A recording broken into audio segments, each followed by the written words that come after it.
Hello and welcome to Zero Pucks Given, the UK Ice Hockey Podcast. We're in partnership with the Hockey Art Co, hockey clothing for hockey people, worn by the best and hated by the rest.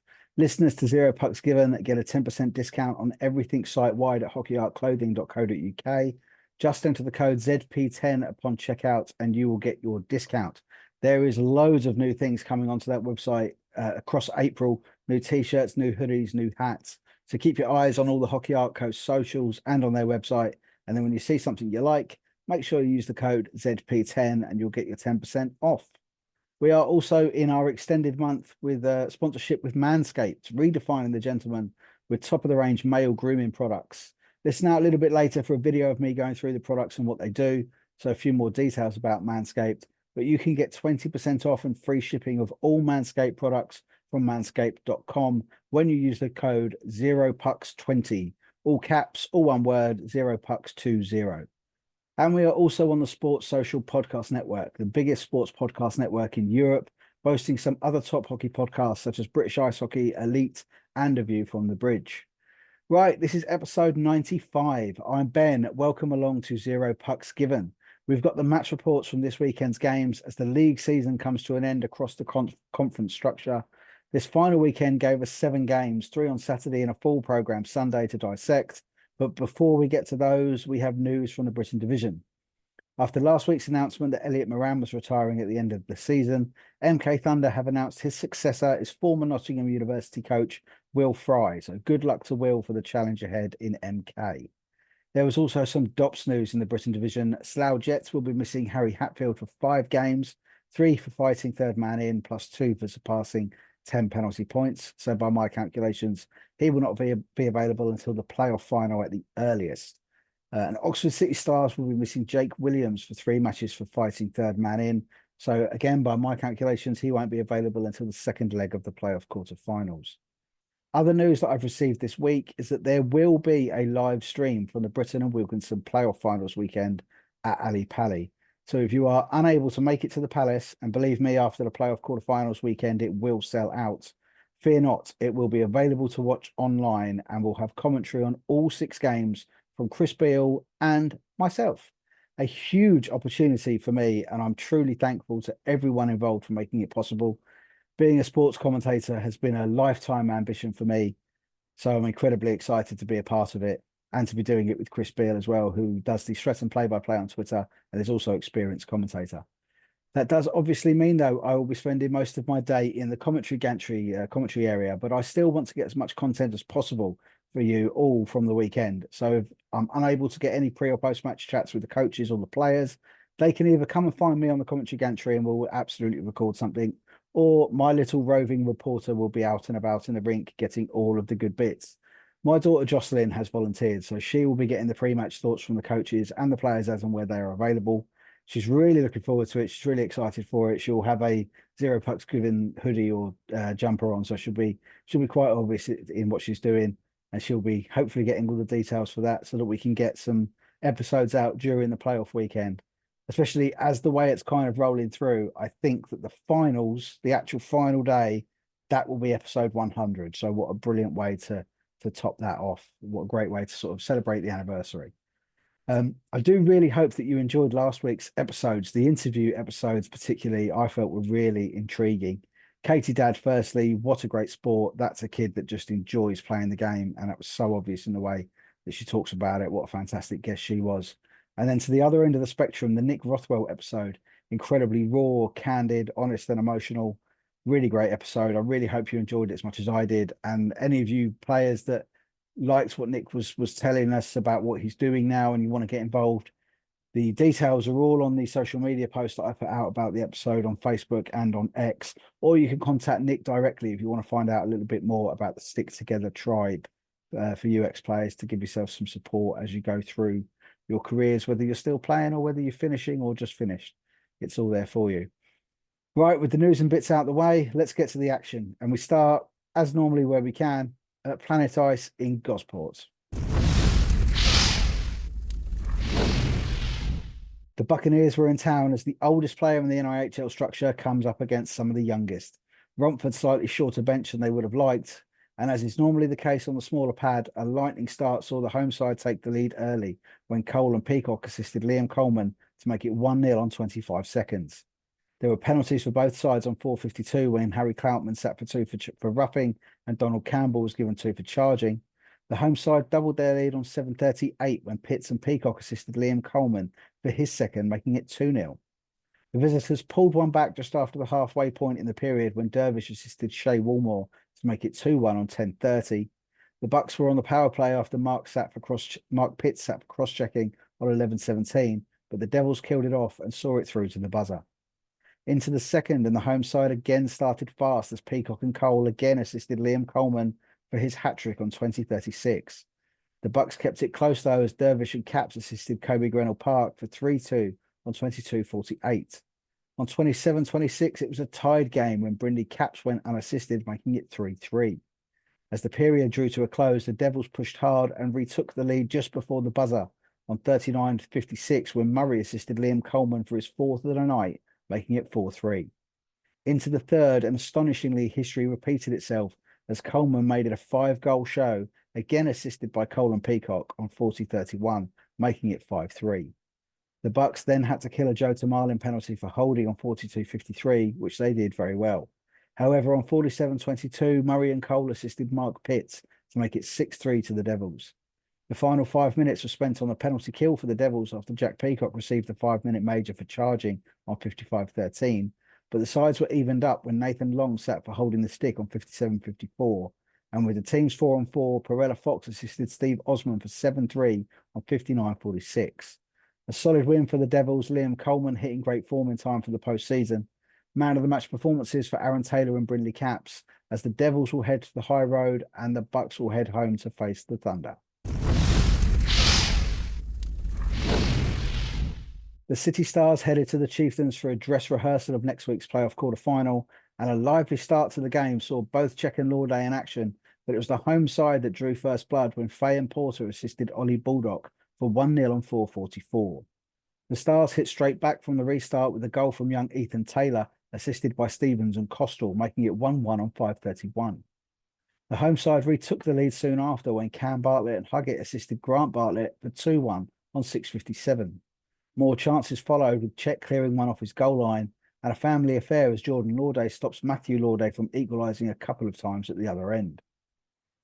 Into the second, and the Chieftains put down their marker early as Grant Bartlett assisted Damon Porter for 3-1 on 21:51. A family rivalry did bear fruit for Oxford when Hedges and Bundock assisted Matthew Lauday to make it 3-2 on 24:03. The same trio then levelled the game when Lauday and Hedges assisted Theo Bundock to make it 3-3 on 25:41. Oxford were playing much the better of the two sides up until Ben Nethersell took a 2-minute penalty for tripping on 31:40. And with the man advantage, the Chieftains retook the lead. Cam Bartlett and Jay King assisted Grant Bartlett for 4-3 on 33:14. Power play goal. From the restart, the Chieftains pushed again even-handed and scored again as Huggett assisted Grant Bartlett for his hat-trick, making it 5-3 on 34:46. Into the third, and Czech was the busier of the two goalies, but couldn't prevent Grant Bartlett getting his fourth, assisted by Dan Hitchins, making it 6-3 on 45:16. The visitors pulled some fine work out of Jordan Lauday, but were unable to get past him. The Chieftains extended their lead further when Grant Bartlett and Huggett assisted Jay King for 7-3 on 49:49. As we moved into the final 5 minutes, birthday boy Kieran Rayner popped up with a goal, assisted by Maltsev Fillery, making it 8-3 on 55:11. With the Stars fading in the final part of the game, the Chieftains went on the rampage and added a ninth when that trio hit the Stars where it hurts. Barnes Garner and Baldock assisting Damon Porter for his second for 9-3 on 56:09. From the restart for Grant Bartlett, score his fifth of the evening to make it 10-3 on 56:30. The troublesome trio were at it again in the final 2 minutes as Baldock and Barnes-Garner assisted Damon Porter for his hat-trick, making it 11-3 on 58-31. Grant Bartlett and Matt Lauday take the Man of the Match awards as this playoff dress rehearsal saw the Chieftains be the stars of the show. Sunday sees the Chieftains head to Invicta, whilst the Stars will host the Slough Jets. The final game of Saturday saw the Slough Jets host the Invicta Dynamos as the home side rocked their retro jersey for the final time, although I'm sure the fans would like to see it in the playoffs. And tonight's proceedings saw a very even start, both sides perhaps showing the urge not to attain any injuries, but the deadlock was finally broken when Stano Laschek went unassisted to make it 1-0 to the Moes on 13:51. The second saw the Jets have a power play chance when Laschek sat for slashing on 27:15, but the Moes killed off well. The home side did equalise when Redmond and Soper assisted Lewis English for 1-1 on 32:22. The home side were back on the power play again when Gregor McCallan sat for interference on 35:23, but after the visitors returned to full strength, the Jets turned the game around when Cave Humphrey and Ty Cathcart assisted Roman Cathcart for 2-1 on 38:13. Into the third, and the game remained tight with both sides having chances, but it was the Jets who put rubber on net as Redmond assisted Lewis English for his second for 3-1 on 51:15. There were penalties for both in the final 10 as McCallum received 2 for slashing. Ty Cathcart received 5+ game for check to the head, both on 54:09. Despite all the pressure and calling their timeout late on for the Moes, 3-1 it remained. Man of the match shows from Lewis English didn't get the Dynamo's name, but they will head home to face the Chieftains, whilst the Jets' trip to Oxford winds up being cancelled due to a technical issue at the Oxford Ice Arena. So a Sunday night off for Lucas Swittle's boys after they showed they can still score points when the Holy Trinity don't. Sunday night saw the MK Thunder roll into the London Essex Borderers and face the Buccaneers at the Sapphire Ice Arena, but it was the Buccaneers that were ready for the storm. Brindley Caps gave the Bucs the lead, assisted by Taylor. Long and Woolmore then assisted Ewan Hill to make it 2-0.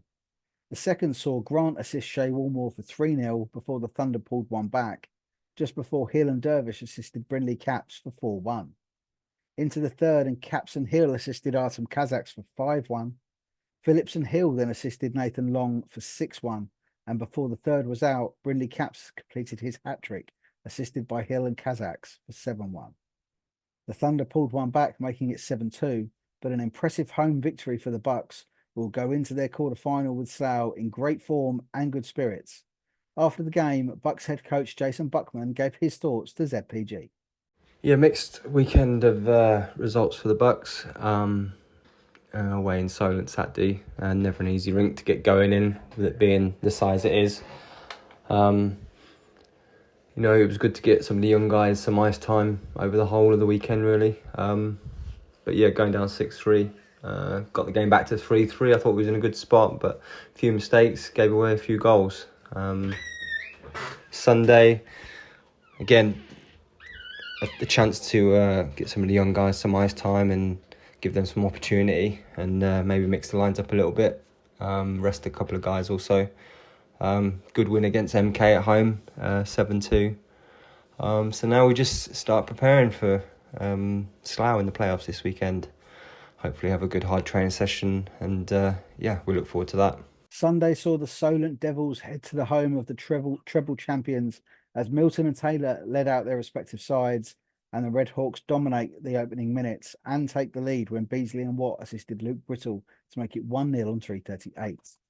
The Devils continued to try and break out when they could, but were crowded out by the Red Hawks' defence. Still a fairly one-sided first period finished with the Devils in a 5-on-3 after Briggs and Pitchley both took a seat, misconduct and holding respectively. Into the second, and the 5-on-3 is killed by the Red Hawks, but Jared Lane then heads to the box for boarding on 24 flat, but the Devils were unable to break down the Red Hawk special teams. The Devils found themselves a man down towards the end of the second when Mason Wild sat for 2 for tripping on 37:09, but the numbers were evened up shortly after when Ryan Watt sat for 2 for roughing on 37:54. After the Devils returned to full strength, Drew Campbell had a couple of great chances, but foiled by Danny Milton. Into the third, and the Red Hawks started to tick to the delight of their home crowd and doubled their lead when Jared Lane and Ely Newman assisted captain Ryan Watt to make it 2-0 early on. And it was quickly 3 when Lane and Waller assisted player coach Ben Painter, making it 3-0 on 44.09. The Devils then had to go on the penalty kill after Cooper sat for 2 for slashing Ben Ely Newman on 44.33. The Red Hawks extended their lead further when top points man Ziggy Beasley got on the score sheet, assisted by Watson Brittle on 45.58, power play goal. Solent took the opportunity to change netties as Martin Edwards replaces Taylor. Miles heads to the box for roughing on 57.59, but again, the Red Hawks special teams hold very strong. A more one-sided game than the score suggests, but a 4-0 finish gives the Red Hawks a winning end to their successful league campaign.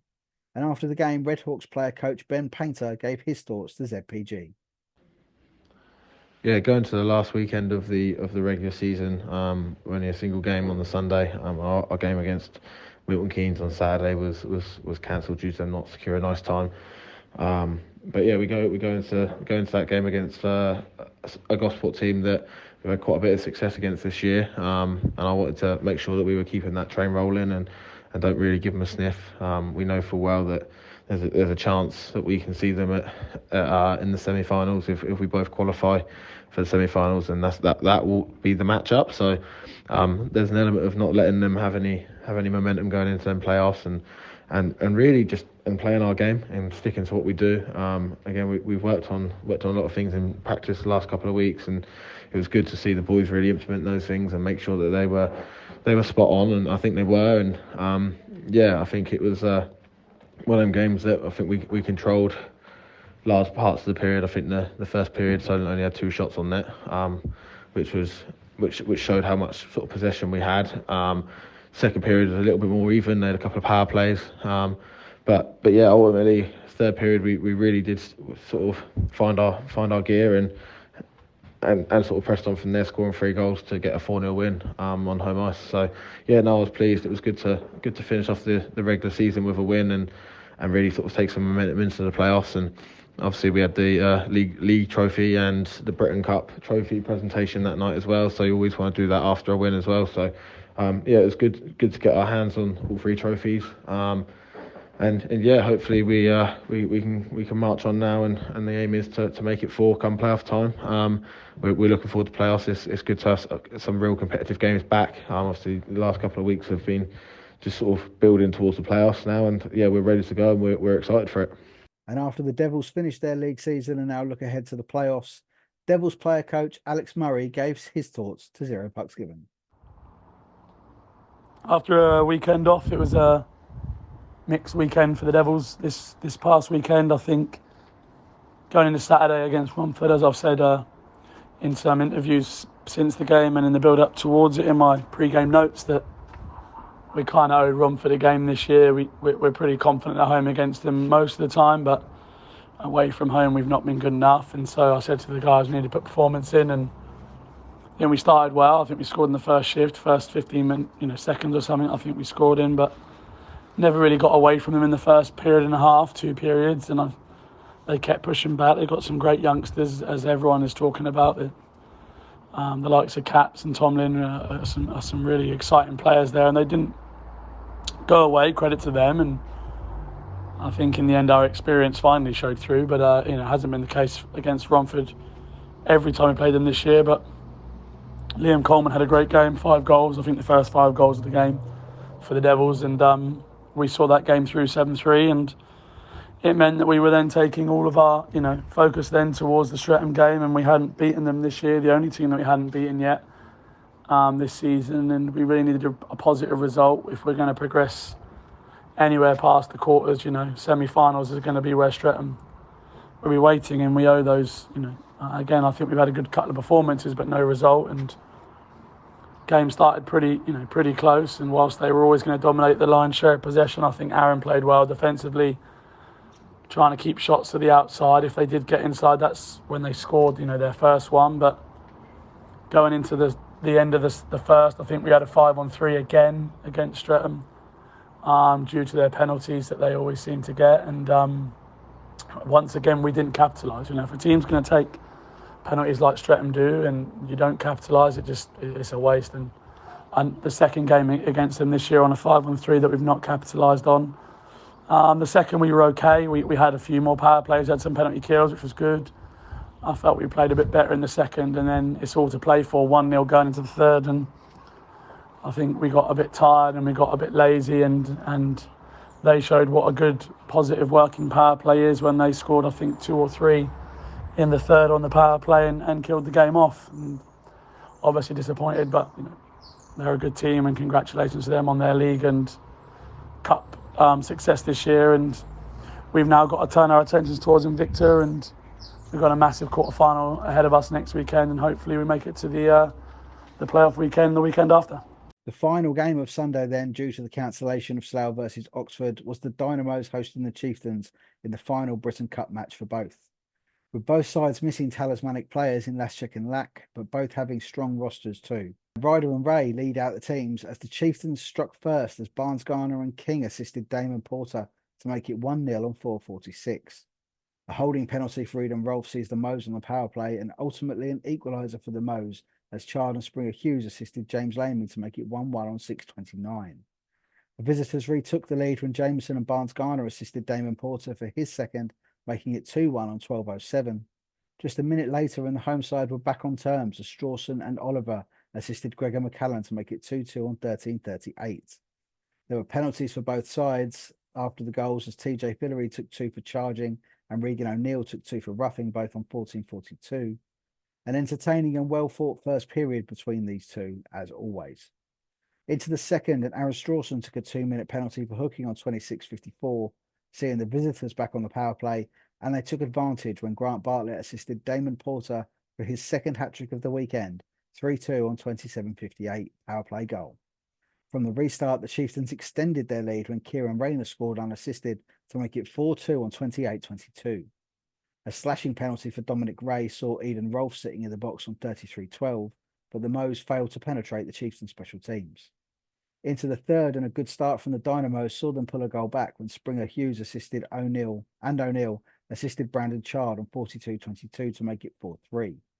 The visitors responded in kind though and made it a 3-goal game again when Huggett and Cam Bartlett assisted Grant Bartlett to make it 5-3 on 45:49. After the restart, Halden Barnes Garner and Sam Oliver had a minor disagreement, seeing both sit for 2+2 for roughing on 46:09.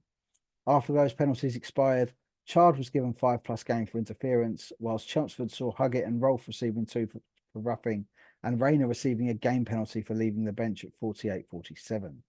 The Moes did pull one back when O'Neill assisted Madstoon to make it 5-4 on 49:52, but the lead returned to 2 goals when Ethan Reed scored unassisted on 50:16 after a video review, deeming the puck to have gone in the goal rather than through the side netting. Late penalties for both as Grant Bartlett received 2 for charging, whilst Harrison Lillis receives 2 for misconduct, but 6-4 was the final score. Man of the match performances from James Laming and Lee Jameson. And after the game, Dynamos head coach Cole Lennon gave his thoughts on a frustrating weekend for the Moes. 2 games for us this weekend in the Cup, and of course nothing to play for in the competition, but at least something to play for when it comes to the preparation for the playoffs this weekend coming. We started in Slough on Saturday and had a good start. We played well in the first period and found ourselves 1-0 up after a turnover in their zone and took the chance accordingly. And then in the second period, we had a bad 5 minutes really where we conceded a couple goals where we made individual errors that cost us. And in the third period, we, really upped the intensity and put some pressure on. And I think Slough scored again on the break, and that was kind of the game done, unfortunately. But I was very happy with the way we applied ourselves. We tried a few new line changes and combinations, and was happy with how some of the players fed off of each other in a different way to what we've seen so far this season. So there were some positives to take from the game. And then on Sunday, we welcomed Chelmsford to the game, and a game that was played at good intensity in front of a good strong crowd and good atmosphere ultimately in the end of it. And it was a game that had a couple of contentious moments with goals. I've watched some highlights back now already and seen that one certainly didn't cross the line and one definitely did that was questioned at the time. And Yeah, it was fine margins in the game between the two sides. I thought both teams, like I said, despite not having to play for anything, certainly put a shift in, and it was a good game for the casual viewer to watch at least. Moving on to this week, it's all about the preparation ahead of the quarterfinals in the playoffs. Obviously, the clock is set back to 0 come this time of year, and we can't wait to get going this weekend against Alex and his team. We play at home on Saturday and down in their rink on Sunday. And of course, we're looking and have eyes only on one thing, and that's getting to the finals weekend.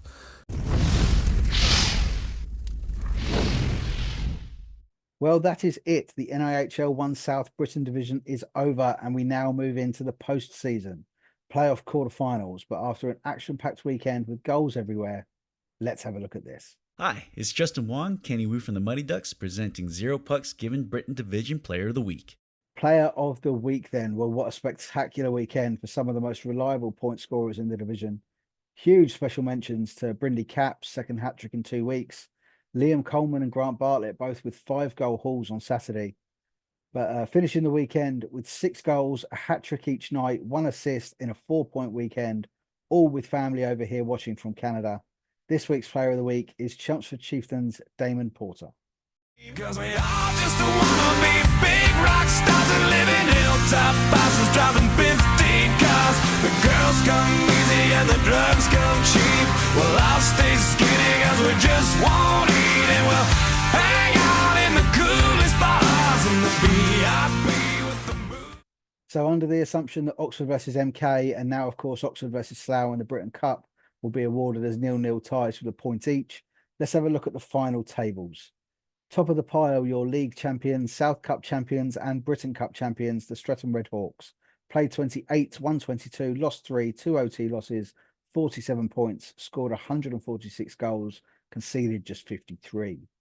In second, the Chelmsford Chieftains played 28, won 20, lost 8, no OT losses, 40 points, scored the most, 164, an average of 5.8 per game, but conceded the most in the top 4 with 99, and of course no shutout this year for the Chieftains.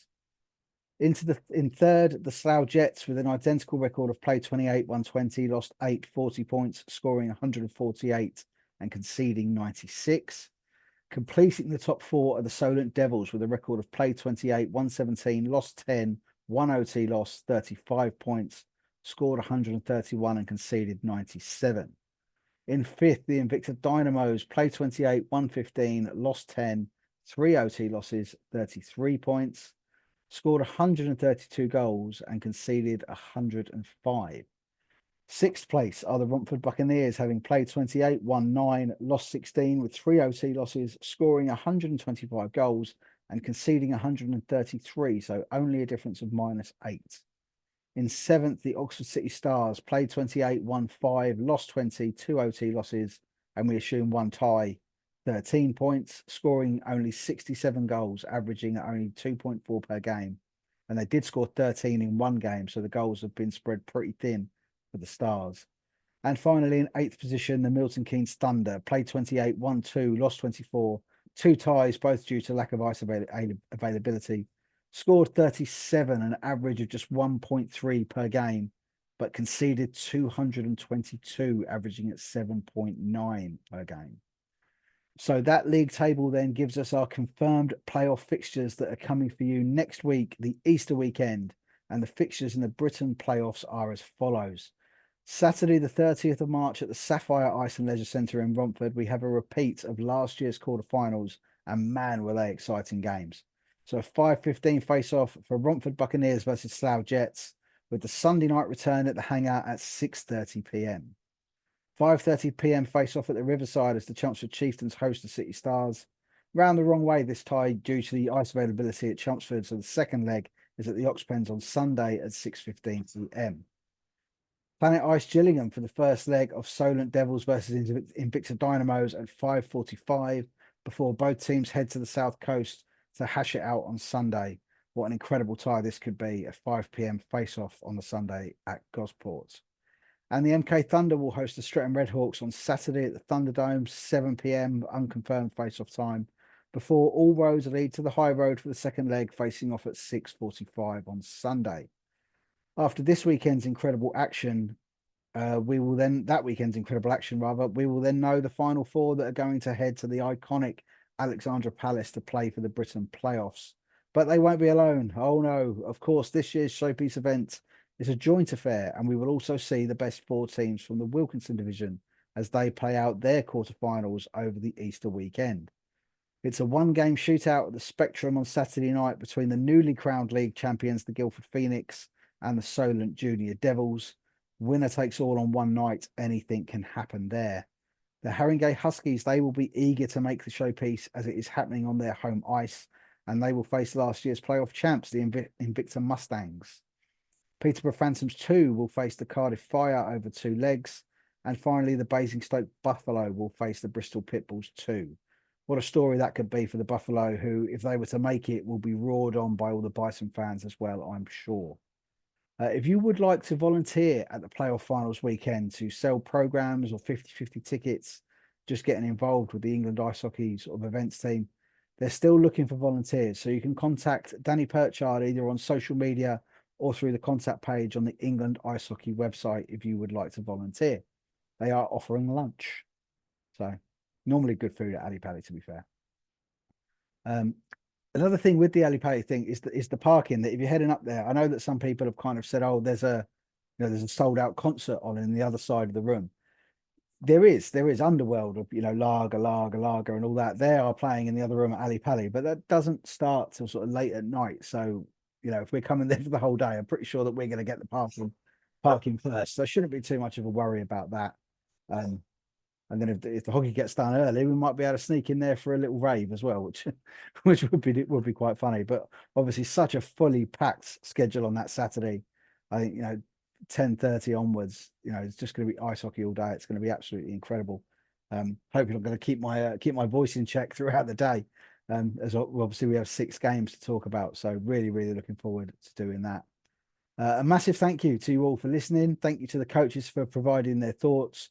Thank you to Joe Scutts at NIHL Stats for the tables and the fixtures. And of course, Hockey Art Co, Manscaped and Sports Social Podcast Network for being part of the ZPG family. Make sure you're following on all the socials, Instagram, Facebook, X, Threads, Snapchat and TikTok. And of course, you can subscribe on Spotify, Apple Podcasts and on YouTube. Later this week, I will be catching up with Chelmsford Chieftains chief puck stopper Jordan Lauday, as after a family affair this weekend just gone, there's another one coming this weekend in the playoffs. So we'll be chatting to Jordan all about that, about the season with Chelmsford and his career in general. Thank you so much for listening. I'll see you next time.